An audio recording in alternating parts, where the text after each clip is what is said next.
Hello my dear students, मैं Kishan sir एक बार फिर से आपका स्वागत करता हूं आपके अपने YouTube channel bright future classes पे। तो उम्मीद करते हैं आप लोग स्वस्थ होंगे और अपने एग्ज़ाम की तैयारी कर रहे होंगे। तो चलिए आज का क्लास को शुरू करते हैं बिना देरी किए। तो देखिए, इससे पहले ज्योग्राफी का मैं चैप्टर फर्स्ट और चैप्टर सेकेंड दोनों का फुल ऑब्जेक्टिव मैं करा चुका हूँ, ठीक है। तो अगर आप लोग वो वीडियो नहीं देखे हैं तो डिस्क्रिप्शन में उसका लिंक है, आप लोग जाके वहाँ से देख सकते हैं, ठीक है। तो चलिए आज के क्लास का पहला क्वेश्चन आप लोग देख पा रहे होंगे। चलिए इस क्वेश्चन को हम लोग देखते हैं। क्या बोल रहा है, निम्नलिखित में से कौन उद्योगों की स्थिति के निर्धारण में महत्वपूर्ण नहीं है, बताइएगा।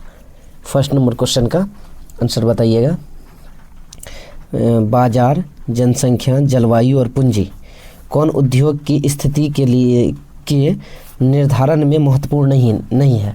तो देखिए, बाजार तो महत्वपूर्ण है, जनसंख्या भी आपका महत्वपूर्ण है, पूंजी भी, लेकिन जलवायु क्या है, महत्वपूर्ण नहीं है। तो ऑप्शन ग क्या हो जाएगा, सही हो जाएगा इस क्वेश्चन का आंसर। चलिए दूसरा नंबर क्वेश्चन देखते हैं। निम्नलिखित उद्योग में कौन सी कृषि पर आधारित नहीं है। हमको ये बात बताना है कि इनमें से कौन कृषि पे आधारित नहीं है। देखिए, सूती वस्त्र हमें कृषि से प्राप्त होता है, चीनी हमें कृषि से प्राप्त होता है, और जूट वस्त्र भी हमें कृषि, लेकिन सीमेंट जो है ये कृषि का उत्पादक नहीं है। तो यहाँ पे नेगेटिव ही पूछ रहा है हमको, तो ऑप्शन ख क्या हो जाएगा, सही हो जाएगा, ठीक है। चलिए आगे बढ़ते हैं और अगला क्वेश्चन देखते हैं। 3 नंबर क्वेश्चन क्या है देखिएगा आप लोग और इसका आंसर दीजिएगा फटाफट। देखिए 3 नंबर क्वेश्चन, निम्नलिखित में से कौन छोटे पैमाने का उद्योग है, बताइएगा। छोटे पैमाने का उद्योग कौन है, चीनी उद्योग, कागज उद्योग, खिलौना उद्योग, विद्युत उपकरण उद्योग, बताइए छोटे पैमाने का उद्योग कौन है। तो ये हो जाएगा खिलौना उद्योग, ठीक है।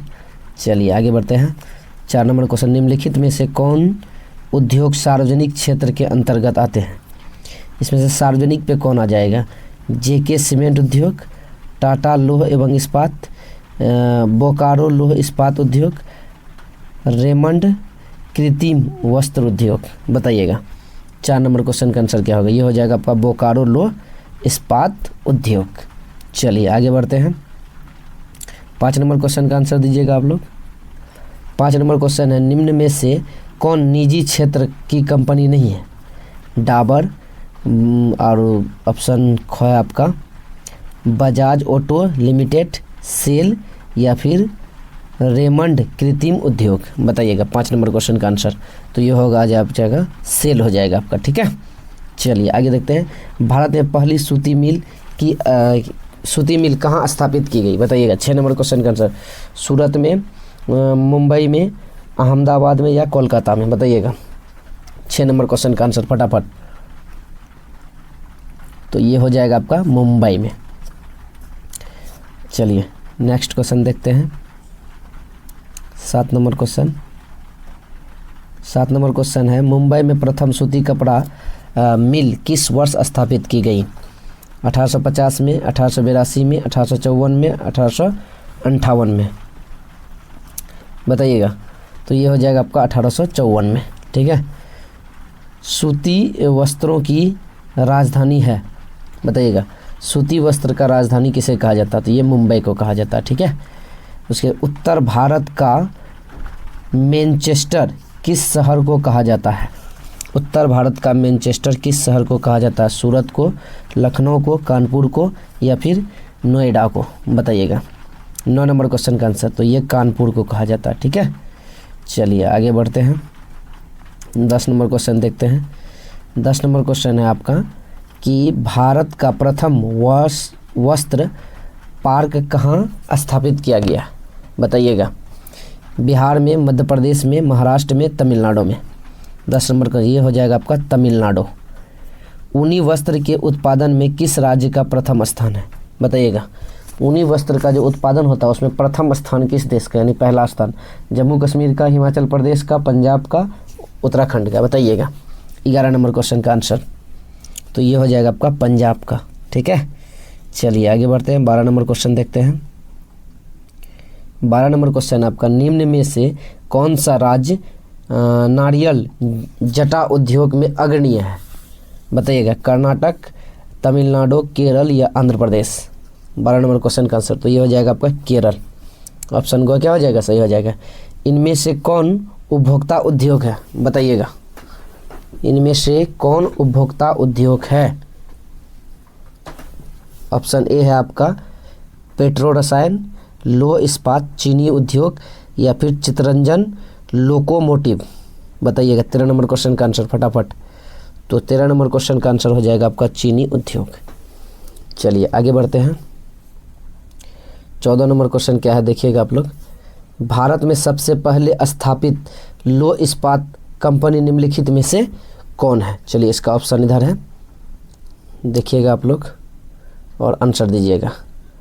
देखिए यहाँ पे 14 नंबर का ऑप्शन यहाँ पर दिया हुआ है, क्या है आपका कि भारत लौह इस्पात कंपनी 1919, टाटा लौह इस्पात कंपनी 1907। तो ये हो जाएगा आपका ऑप्शन ख, टाटा लौह इस्पात कंपनी 1907। ये आपका क्या हो जाएगा, सही आंसर हो जाएगा। चलिए अगला क्वेश्चन देखते हैं। 15 नंबर क्वेश्चन क्या बोल रहा है? 15 नंबर क्वेश्चन है आपका कि जमशेदपुर, दुर्गापुर, भिलाई और स्लेम किस उद्योग का केंद्र है? बताइएगा। चलिए, क है सीमेंट, ख है चीनी, ग है आयरन और स्टील और घ है आपका वस्त्र। बताइएगा 15 नंबर क्वेश्चन का आंसर। तो वस्त्र इसका क्या हो जाएगा, सही आंसर हो जाएगा। चलिए आगे बढ़ते हैं। टाटा, आगे क्वेश्चन आपका, Tata iron and east company की स्थापना की गई। बताइएगा कब किया गया था? 1854 में, 1907 में, 1915 में, 1923 में। कब किया गया? तो ये 1923। घ क्या हो जाएगा, सही हो जाएगा इस क्वेश्चन का आंसर। चलिए आगे बढ़ते हैं। 17 नंबर क्वेश्चन देखते हैं। 17 नंबर क्वेश्चन आपका, बोकारो लौह इस्पात संयंत्र की स्थापना किस देश की सहायता से की गई? ऑप्शन ए इंग्लैंड, ब्रिटेन, रूस, जापान। फटाफट 17 नंबर क्वेश्चन का आंसर दीजिएगा आप लोग। 17 नंबर क्वेश्चन का आंसर क्या होगा? बोकारो लौह इस्पात संयंत्र की स्थापना किस देश की सहायता से की गई? बताइएगा 17 नंबर क्वेश्चन। तो ये हो जाएगा आपका जापान की सहायता से। दुर्गापुर स्टील प्लॉट किस राज्य में स्थित है? बताइएगा 18 नंबर क्वेश्चन का आंसर आप लोग, कि 18 नंबर क्वेश्चन क्या बोल रहा है? तो ये है आपका मध्य प्रदेश, उड़ीसा, पश्चिम बंगाल, झारखंड। कौन सा ऑप्शन सही होगा बताइएगा 18 नंबर क्वेश्चन का आंसर। तो ये मध्य प्रदेश में है। कहाँ पर है? मध्य प्रदेश, भोपाल में। ठीक है, चलिए आगे बढ़ते हैं। 19 नंबर क्वेश्चन देखते हैं। 19 नंबर क्वेश्चन क्या बोल रहा है? राउरकेला लौह इस्पात उद्योग कहाँ है? उद्योग है, वही बात है, कहाँ पर है बताइएगा। उड़ीसा में, झारखंड में, मध्य प्रदेश में या फिर पश्चिम बंगाल में। 19 नंबर क्वेश्चन का आंसर। तो ये आपका उड़ीसा होगा नहीं और आपका झारखंड भी नहीं होगा, मध्य प्रदेश भी नहीं होगा, ये आपका हो जाएगा पश्चिम बंगाल। ठीक है, चलिए अगला क्वेश्चन देखते हैं। एल्युमिनियम बनाने में किस खनिज का उपयोग किया जाता है? इम्पोर्टेंट क्वेश्चन है, मोस्ट इम्पोर्टेंट क्वेश्चन है कि एल्युमिनियम बनाने में किस खनिज का उपयोग किया जाता है, या फिर क्वेश्चन ऐसा भी रहेगा एल्युमिनियम बनाने में किस धातु का उपयोग किया जाता है। टीन का नहीं किया जाता है, मैग्नीज का भी नहीं होता है, लो अयस्क का भी नहीं होता, ये हो जाएगा बॉक्साइट। ऑप्शन ख is the correct answer of this question. ठीक है, चलिए आगे बढ़ते हैं। बॉक्साइट का उपयोग किया जाता है। चलिए अगला क्वेश्चन देखते हैं। अगला क्वेश्चन है 21 नंबर। सीमेंट उद्योग का प्रमुख कच्चा माल है।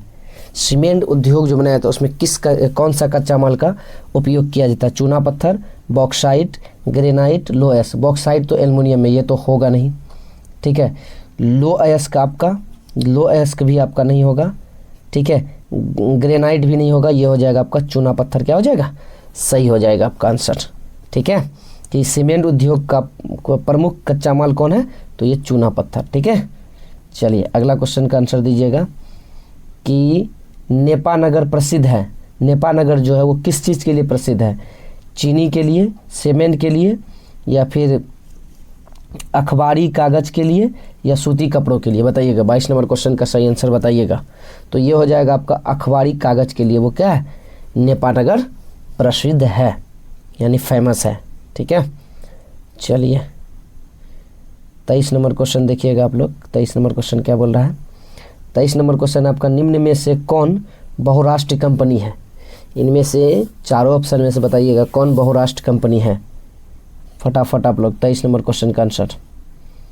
तो फोर्ड मोटर्स, ये हो जाएगा ऑप्शन को ही इसका क्या हो जाएगा, सही आंसर हो जाएगा।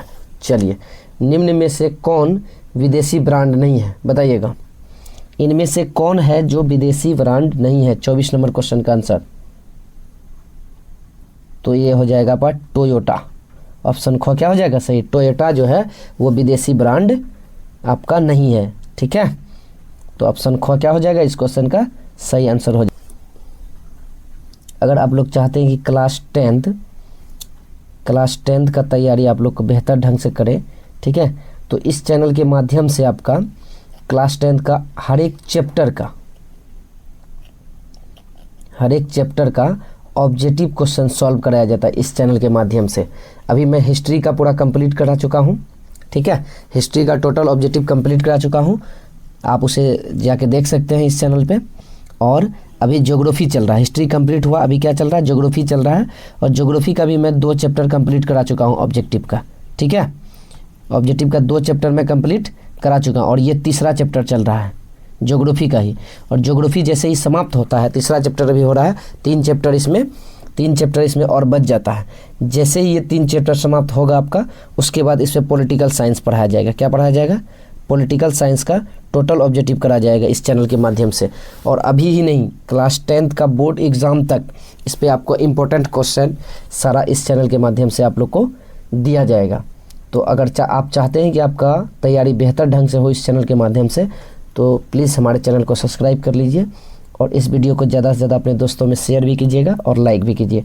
तो चलिए, 25 नंबर क्वेश्चन का आंसर आप लोग बताइएगा कि उद्योग से किस प्रकार के प्रदूषण उत्पन्न होते हैं? बताइएगा, उद्योग से किस प्रकार के प्रदूषण उत्पन्न होते हैं? वायु प्रदूषण होता है, या फिर जल प्रदूषण होता है, ध्वनि प्रदूषण होता है, या सभी होता है? बताइएगा 25 नंबर क्वेश्चन का आंसर, ठीक है, या ये क्वेश्चन आप लोग के हवाले कर दिया जाए। आप लोग इसका कमेंट में 25 नंबर क्वेश्चन का आप लोग कमेंट बॉक्स में आप लोग इसका आंसर दीजिएगा। 25 नंबर का क्या होगा आंसर कि उद्योग से किस प्रकार के प्रदूषण उत्पन्न होते हैं? वायु प्रदूषण, जल प्रदूषण, ध्वनि प्रदूषण, या इनमें से सभी? बताइएगा। इस क्वेश्चन का आंसर आप लोग कमेंट में दीजिएगा। तो मिलते हैं फिर नेक्स्ट वीडियो में, तब तक के लिए टेक केयर एंड बाय।